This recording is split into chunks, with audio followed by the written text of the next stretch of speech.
the reason we wanted to meet with you today is just to very quickly go over some of the apartment policies. And this couldn't have been an email? We've emailed you over a dozen times. You automatically go to spam. Look, the reason that we wanted to meet in person is to give you an opportunity to correct the behavior before further action needs to be taken. Fine, so what's the problem? I took the liberty of printing you out a list. Refuses to share the elevator, polices the public pool. Okay, you know what? I refuse to take blame for number 34. Bullies neighbors. How could you possibly not take responsibility for that? Because it's not bullying if it's justified. In what universe was it justified? Are you serious? Their dog won't shut up. They don't even have a dog. Baby then, whatever, same thing. Okay, look, I'm gonna make this very simple. If we get any more complaints, we're gonna have no choice but to evict you. Is that clear? If you evict me, I will sue. How about we just don't get any more complaints so we don't have to worry about it, okay? Well, I'm not just gonna stop being who I am. We're not asking you to stop being yourself.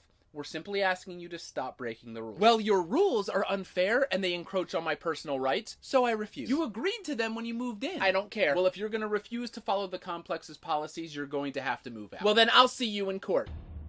Your Honor, as you can see in the 40-page document that we have provided, we have had dozens of conversations with Miss Simmons regarding hundreds of complaints and breaches of policy. That is absolutely ridiculous, okay? Just because your residents Karen, I will not have you interrupting in my courtroom. Please, proceed. Thank you. So basically, due to all of these breaches, we're being forced to evict Miss Simmons from the premises. I see. Thank you very much. Karen, how do you explain all of these complaints?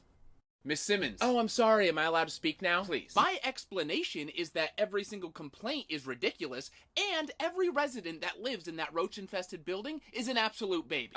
And are you at all apologetic for bothering and harassing so many people? What do you think? I think you're not. Wow, if this judge thing doesn't work out, you might have a career in mind reading. Okay, Miss Simmons, due to the incredibly high number of breaches in policy, along with your absolute lack of remorse, I hereby order you to vacate the property within 30 days. This is absolutely ridiculous. I just finished putting up my Live, Laugh, Love wallpaper. Well, then you're also guilty of having terrible taste.